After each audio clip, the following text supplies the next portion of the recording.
ಸರ್ಕಾರಗಳು ಅಥವಾ ಆಳುವ ವರ್ಗ ಇವತ್ತು ನಮ್ಮ ಕನ್ನಡಿಗರಿಗೆ ಕರ್ನಾಟಕಕ್ಕೆ ಆಗಿರ್ತಕ್ಕಂಥ ಸಮಸ್ಯೆಗಳ ವಿಚಾರದಲ್ಲಿ ಒಳಗಡೆ ಅದ್ಯಾವುದೋ ಹನಿ ಟ್ರಾಪ್ ಕೇಸ್ ಬಗ್ಗೆ ಮಾತಾಡ್ತಕ್ಕಂಥ ಒಂದು ನೀಚತನವನ್ನು ಪ್ರದರ್ಶನ ಮಾಡಿ ನಮ್ಮ ವಿಧಾನಸೌಧಕ್ಕೆ ಇರ್ತಕ್ಕಂಥ ಒಂದು ಮರ್ಯಾದೆ ಗೌರವವನ್ನು ಕಳಿತಕ್ಕಂಥ ಕೆಲಸವನ್ನು ಮಾಡೋದಕ್ಕೆ ಅವ್ರಿಗೆ ಸಮಯ ಇದೆ. ಆದರೆ ಇವತ್ತು ಕರ್ನಾಟಕಕ್ಕೆ ಕನ್ನಡಿಗರಿಗಾಗಿರ್ತಕ್ಕಂಥ ಅನ್ಯಾಯವನ್ನು ಪ್ರಶ್ನೆ ಮಾಡಿ ಅದರ ಪರವಾಗಿ ನಿಂತು ತಾವು ದನುಗೂಡಿಸಿ ನಮಗೆ ನ್ಯಾಯ ಕೊಡ್ಸಕ್ ಆಗ್ತಾ ಇಲ್ಲ ಅಂತಂದಾಗಲೇ ಹೋರಾಟಗಾರರು ವಿಧಿ ಇಲ್ಲದೆ ನಾವು ಬೀದಿಗಿಳಿದಿರ್ತಕ್ಕಂಥದ್ದು. ಇವತ್ತು ನಾವು ಮಾಡ್ತಾ ಇರ್ತಕ್ಕಂಥ ಬಂದ್ ಆಗಿರಬಹುದು, ವಾಟಾಳ್ ಸರ್ ಕೊಟ್ಟಿರ್ತಕ್ಕಂಥ ಕರೆ ಕೊಟ್ಟಿರ್ತಕ್ಕಂಥ ಬಂದು, ಸಾರಾ ಗೋವಿಂದ್ ಅವರು ಕರೆ ಕೊಟ್ಟಿರ್ತಕ್ಕಂಥ ಬಂದು ಉದ್ದೇಶ ಇಷ್ಟೇ, ನಮ್ಮನ್ನ ಆಳುವಂತಹ ವರ್ಗ ನಮಗೆ ಆಗಿರ್ತಕ್ಕಂಥ ಸಮಸ್ಯೆಗಳು, ಬೆಳಗಾವಿಯಲ್ಲಿ MES ಪುಂಡ್ರ ಸಮಸ್ಯೆ ಆಗಿರ್ಬೋದು, ಇವಾಗ ಸೆಷನ್ ನಡೀತಾ ಇದೆ, ಮನ್ಸ್ ಮಾಡಿದ್ರೆ ಎಲ್ಲರೂ ಒಕ್ಕೂರ್ಲಿಂದ ಒಂದು ಕಾಯ್ದೆಯನ್ನ ಮಾಡಿ MES ನ ಬ್ಯಾನ್ ಮಾಡಬಹುದಿತ್ತು. ಆ ಕೆಲಸವನ್ನು ಅವ್ರು ಮಾಡ್ತಾ ಇಲ್ಲ. ಕಳಸಾ ಬಂಡೂರಿ ವಿಚಾರದಲ್ಲಿ ನ್ಯಾಯ ಸಿಗಬೇಕು, ಅದನ್ನೂ ಮಾಡ್ತಾ ಇಲ್ಲ. ಈ ರೀತಿ ನಿರಂತರವಾಗಿ ಸಾಕಷ್ಟು ಸಮಸ್ಯೆಗಳಿದ್ರು ಅದನ್ನ ಆಳುವ ವರ್ಗ ಮಾಡದೆ ನಾವು ಮಾಡೋ ಕೆಲಸ ನಾವು ಮಾಡಿದ್ದೀವಿ. ನಾವು ಇವತ್ತು ನಿನ್ನೆ ಮೊನ್ನೆಯಿಂದ ಮಾಡಿದ್ದಲ್ಲ, ಸತತವಾಗಿ ನಾಯಕರು 60 ವರ್ಷದಿಂದ ಮಾಡ್ಕೊಂಡು ಬಂದಿದ್ದಾರೆ. ನಾನು 40 ವರ್ಷದಿಂದ ಮಾಡ್ಕೊಂಡು ಬಂದಿದ್ದೀನಿ. ಆದರೆ ಇಂತಹ ಒಂದು ಪರಿಸ್ಥಿತಿನ ನಾನು ಯಾವತ್ತೂ ನೋಡಿರಲಿಲ್ಲ.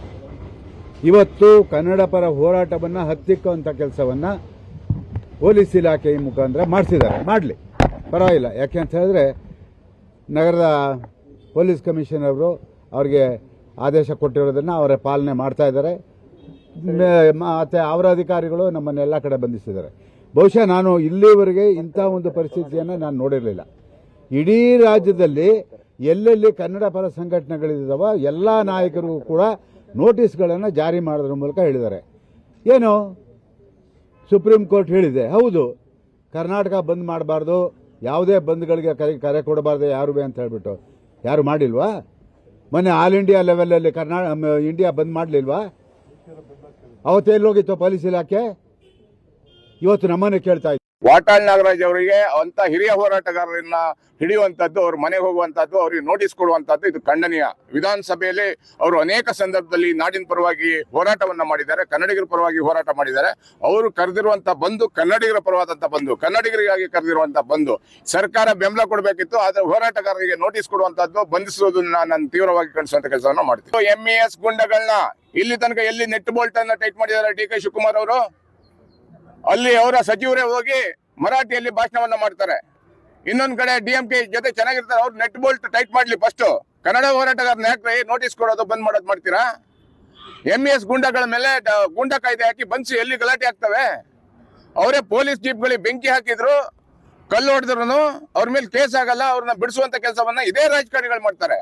ಕನ್ನಡ ಹೋರಾಟಗಾರರು ಬೀದಿಗಿಳಿದ್ರೆ ಕನ್ನಡದ ಪರವಾಗಿ ಎಲ್ಲರೂ ಕಲ್ಲು ಎಸ್ತವ್ರ? ಕನ್ನಡ ಹೋರಾಟಗಾರರು ಬೆಂಕಿ ಹಾಕಿದಾರ? ಸ್ವಾಭಿಮಾನದಿಂದ ಹೋರಾಟ ಮಾಡ್ತಾ ಇದೀವಿ. ಇಲ್ಲಿ ಯಾರು ಪೇಮೆಂಟ್ ಗಿರಾಕಿಗಳು ಯಾರು ಇಲ್ಲ. ಇಲ್ಲಿ ಅವ್ರ ಹಣದಲ್ಲಿ ಬಂದಿದ್ದಾರೆ, ಸಾವಿರಾರು ಜನ ಹುಡುಗರು ಬಂದಿದ್ದಾರೆ. ಅಂದ್ರೆ ಕನ್ನಡದ ಬಗ್ಗೆ ಕಣದಲ್ಲಿ ಕನ್ನಡದ ಅಭಿಮಾನವನ್ನ ಇಟ್ಕೊಂಡಿದ್ದಾರೆ. ಕನ್ನಡಕ್ಕಾಗಿ ಪ್ರಾಣ ಕೊಡ್ಲಿಕ್ಕೂ ಸಿದ್ಧವಾಗಿದ್ದೀವಿ.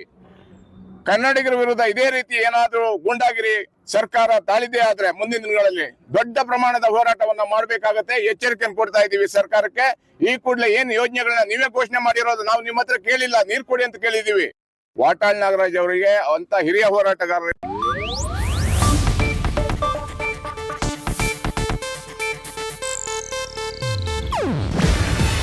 ಇದು ಏಷ್ಯಾನೆಟ್ ನ್ಯೂಸ್ ನೆಟ್ವರ್ಕ್ ಪ್ರಸ್ತುತಿ. ನೀವು ನೋಡ್ತಿದ್ದೀರಾ ಏಷ್ಯಾನೆಟ್ ಸುವರ್ಣ ನ್ಯೂಸ್.